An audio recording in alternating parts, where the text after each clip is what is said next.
Hello and welcome to CPS 360 Sports. I'm Luke Fougere. And I'm Noah Mayer. The long-awaited MLB baseball season started this past week, and nothing better to kick it off than I-70 Showdown. Although they only played one game due to interleague play, it was action-packed. In the bottom of the first inning, Nolan Arenado blasted a two-run home run to put the Cardinals up 2, but the next batter hit another homer to follow up. The batter was Albert Pujols, who is making his return to St. Louis this season. This was his first home run as a Cardinal since October of 2011. The fireworks didn't stop there as another old-timer, Salvador Perez, blasted a home run in the second to put Kansas City on the board. Then, Michael Taylor hit a two-run home run to tie up the game also in the second. The game stayed tied until the fourth when Andrew Knizner blasted a three-run home run for the Cardinals to make the score 6-3. The Royals were able to put up two more runs but couldn't match. The I-70 series resumed in early May for two more games in Kansas City. Mizzou basketball has had a very busy offseason, beginning with the firing of head coach Konzo Martin after 4 seasons with the program. Martin has been replaced by Cleveland State's Dennis Gates, and he's gotten to work quickly. As expected, a handful of Mizzou players elected to enter the transfer portal out of the program, but most notably star freshman Trayvon Brazile and senior Javon Pickett. Gates has managed to quickly reload the roster, picking up the top 2 JUCO transfers in guard Sean East and forward Mohamed Diarra. He has also managed to retain a top 50 freshman, Aiden Shaw, who originally decommitted after the firing of Coach Martin. The rest of the roster was put together through the transfer portal with former Milwaukee guard Dree Golston, UNI forward Noah Carter, and Cleveland State's guards Demoy Hodge and Trey Gamelian. The Rockbridge girls soccer team had a huge win last Monday in a 3-2 victory over Quincy. Rockbridge junior Madison Hindershot called the game on a last-second corner kick to win the game for the Bruins. That win put the team at 9-2-1 overall. The Lady Bruins take on Washington in the Blue Cat Cup tournament this week. Freshman baseball player Ty Thompson has taken the Mid-Missouri area by storm with his commitment to the University of Tennessee. With an infield velo of 86, Ty has all the measurables to become a great ball player. Ty and company have had an action-packed start to their season and have their eyes set on a state championship. They fell short of their goal in the Columbia tournament this past weekend in a pitcher's duel with the Blair Oaks Falcons. The Bruins look to recover this week when they face off with the Crusaders of Elias Catholic. Here's Hudson with some track highlights. Rockbridge track and field go into the Darwin Rolled Invitational at Lee Summit North High School. The boys kicked off the meet in the 4x800 meter relay, where they placed second, led by good split times from Tate Fletcher and Ethan Wampler. In the 100 meter dash, Rockbridge standout Casey Hood smokes by the competition to win. Even in the win, Hood is going for first at state this year after finishing second in the 100 last year. Anisha Nunley anchors the girls 4x200 meter to a 5th place finish. In what was the most anticipated race of the day, the boys' mile, Andrew Hauser and Weston Jokerst of Rockbridge face off against the reigning state champion in Class 5 in the mile, Ethan Lee from Liberty North. Early, it looks like it would just be Andrew and Ethan, though, as Andrew would open up a good lead on the 3rd lap, and ultimately Andrew Hauser would outkick Ethan Lee to go on to win the mile with a blazing fast time of 4:14. Weston Jokers ran 4:19. Coach Blackburn very pleased with that. In the girls' mile, Maya Chober would run away with it, but Morgan Sexton of Rockbridge ran a new personal best of 5:37 and finished 5th.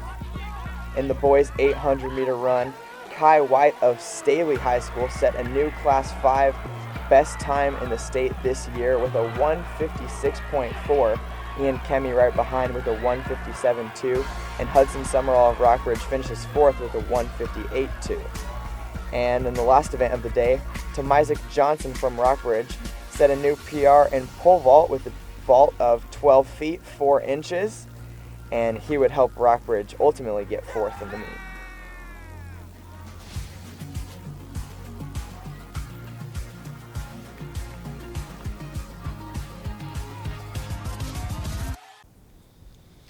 And now we have Thomas with some baseball highlights. This Monday night, the Rockbridge Bruins took on the Boonville Pirates in a varsity baseball matchup.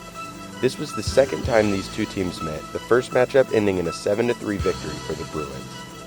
The game started off slow, but Rockbridge blew the game open in the second inning, with the first run coming in off of Cullen Snow getting hit by a pitch with the bases loaded, making the score 1-0.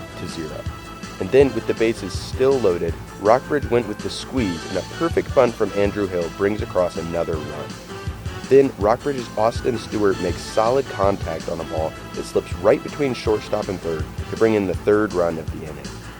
Then, Rockbridge's lefty Peyton Messer stings a ball into left field for a 2 RBI double, making the score 5-0 for Rockbridge in the second inning.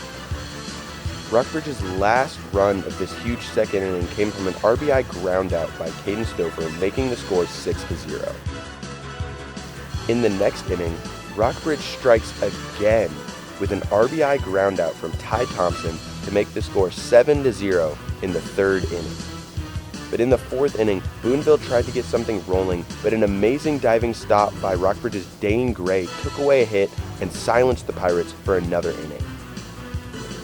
Then, back on offense, Bruins' Justice Popa hits a nice floater into the outfield, bringing in the 8th run of the game.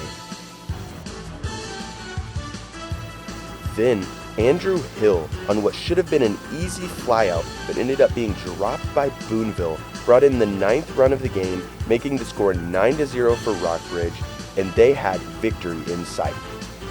Then, the last run of the game came in on a balk by Boonville, ending the game in a 10-0 Mercy Rule victory for the Bruins. The Bruins took both games of the series and went 2-0 against Boonville. Wednesday night, the Boston Celtics hosted the Brooklyn Nets. The Nets started the game on a 9-0 run with all the points in Massachusetts native Bruce Brown. The Nets were up by as much as 17 in the first half, but Boston managed to cut it to 10 at the break.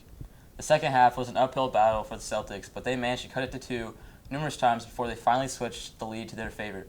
At the 8-minute mark in the fourth quarter, Jaylen Brown tied up the game at 92 with an assist by Peyton Pritchard. The Celtics never looked back after that. Boston wins 114-107 and take a commanding 2-0 lead as they go to Brooklyn. Some huge news broke this week in the college basketball world as longtime Villanova men's basketball head coach Jay Wright announced his retirement after 21 seasons with the program. Wright has had a very successful career at Nova, leading his team to 6 Big East titles and 16 NCAA tournament appearances. His teams have also made it to the Final Four 4 times, and he has won the national title in 2016 and 2018. Wright has had a huge impact on the game of basketball in his relatively short career, and he will most likely be inducted into the College Basketball Hall of Fame as soon as he becomes eligible. New York fans got a little testy at the Guardians outfield last Sunday. Here's how it happened. Things got a little testy in New York this past week. The newly named Guardians were up on the New York Yankees in the bottom of the 9th. Down their last strike, Emmanuel Clase dealt a 100-mile-per-hour fastball up in the zone to Isaiah Kiner-Falefa. Kiner-Falefa took the ball deep in left field off the wall, scoring the runner from second.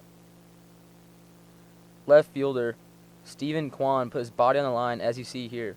The Yankees fans then proved their reputation once again and started taunting Kwan as he's bleeding out on the field.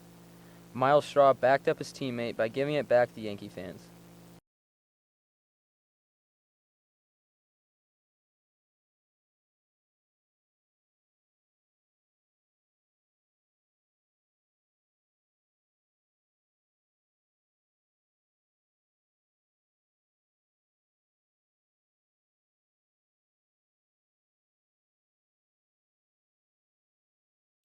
The next batter, Gleyber Torres, hit a game-winning rocket into the right field gap.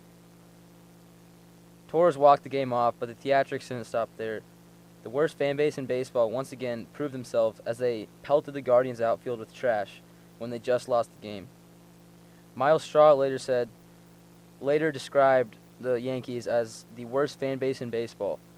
The New Orleans Pelicans were able to steal a game from the Phoenix Suns after Devin Booker had an early exit after a 31-point first quarter. The New Orleans Pelicans traveled to Phoenix in an attempt to even the series against the Suns. Devin Booker started out hot, and he couldn't be stopped, scoring 31 points in the first quarter with 7 made threes.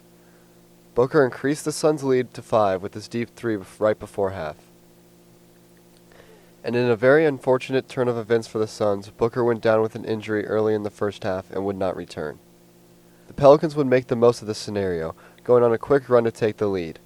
The rest of the game was very back and forth, but the Pelicans were able to outlast the Suns, in large part due to Brandon Ingram and C.J. McCollum, who combined for 60 points. Ingram finished the game with 37 points and was 1 assist away from a triple-double. The series is now tied and headed to New Orleans for 2 games, where the Pelicans are in a great position to win a few more with Booker out for at least the next week. Here's Jack with a feature on the men's tennis team. If you go just west of Rockbridge, you will find the most successful tennis program in the state. All right, what do you think? What is your team's goals for this year? Well, our goal is always to do the very best we can and put the energy into it individually and collectively. But we do have some outcome goals, and one would be to win our district tournament again as a team for every year since, I believe, 2000. So we got quite a streak going on that end of it. And that would be a worthy accomplishment. There's a couple teams in our district that are good opponents, and if we can beat them and win the district again, I think that'd be great. And then to look to take it further from there. We're in a very tough team sectional, but I think if we continue to make progress down the stretch here, we'd like to give ourselves a chance. Rockbridge Tennis is looking to continue their historical dominance with 8 state championships and 20 top 4 finishes in their history. All right, and you've obviously had a lot of success as a coach. What do you think is the biggest factor to that success? Well, I do think I put a lot into it, but the biggest factor by far is getting enough players that really buy in and want to take pride in preparing to do the best they can and have enough athletic ability to do something with it. And over the years, over the last 20 years plus, we've been able to do that and had enough kids that make this a priority as a sport and want to invest in it in time and effort and commitment. And with that, we give ourselves a chance to make special things happen. Like you can see on the Final Four sign board here, on the state championship board sign over there. It's been an amazing run, especially for a public school in central Missouri. It's never happened before, ever, in our state. And so it's great to be a part of it. And it certainly is a we thing. It's not a me thing. It's what we can accomplish together. And if I put a lot into it and we have enough kids buy into it, we got a chance to make special things happen. And fortunately, we have. Well, that's wraps up this episode of CPS 360 Sports. I'm Luke Fougere. And I'm Noah Mayer. Thanks for watching, and we will see you next time.